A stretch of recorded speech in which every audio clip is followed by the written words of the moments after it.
नमस्कार, आप देखना शुरू कर चुके हैं महाखबर। आप पहली बार हमारे चैनल पर आए हैं तो हमें सब्सक्राइब करें, शेयर करें। लोकसभा चुनाव 2024 में होने वाले हैं। बीजेपी जीत के लिए हर बूथ को मजबूत करने में जुट गई है। कांग्रेस पार्टी भी अपनी तैयारियों में लगी हुई है। इसके अलावा कुछ पार्टियां तीसरे मोर्चे की कवायद में लगी है।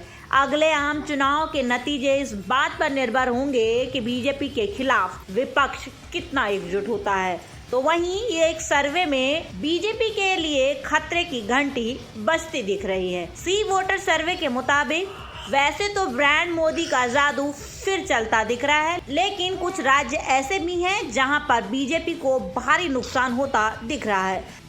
मूड ऑफ द नेशन के नाम से किए गए सर्वे में बहुमत का आंकड़ा घटता हुआ दिख रहा है। सबसे ज्यादा घाटा बीजेपी को कर्नाटक में होता हुआ दिखाई दे रहा है। पिछली बार इस राज्य में बीजेपी ने 28 में से 25 सीटें जीती थी। इस सर्वे के मुताबिक कर्नाटक में एनडीए को भारी नुकसान हो सकता है और यूपीए को फायदा मिलता दिख रहा है। राज्य में यूपीए को 43% का फायदा हो रहा है। यह आंकड़े साल 2023 के चुनाव को लेकर पेश किए गए हैं, जहां साल 2019 में यूपीए ने कर्नाटक में 2 सीटें जीती थी, तो वहीं आज चुनाव होते हैं तो यूपीए को 17 सीटें मिलती दिख रही हैं। यानी 25 सीटों में से 17 सीटें निकाल दी जाएं तो एनडीए के खाते में सिर्फ 8 सीटें जाती दिख रही हैं। कर्नाटक में राहुल गांधी की भारत जोड़ो यात्रा 20 दिनों तक चली। सर्वे के मुताबिक इस यात्रा के बाद राज्य में कांग्रेस को फायदा होता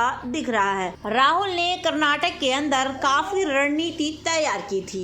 इसका अंदाजा इस बात से लगाया जा सकता है कि कर्नाटक में यात्रा के दौरान सोनिया गांधी और प्रियंका गांधी भी पहुंची थी। राहुल की यात्रा का रूट और सियासी समीकरण समझें तो ये यात्रा दक्षिण कर्नाटक से होकर गुजरी। यात्रा 7 जिलों की 7 संसदीय सीटों चामराजनगर, मैसूरू, मांड्या, तुमकुर, चित्रदुर्ग, बेल्लारी और रायचूर से होकर गुजरी और इस राज्य में बीजेपी को भारी नुकसान होने की संभावना जताई जा रही है।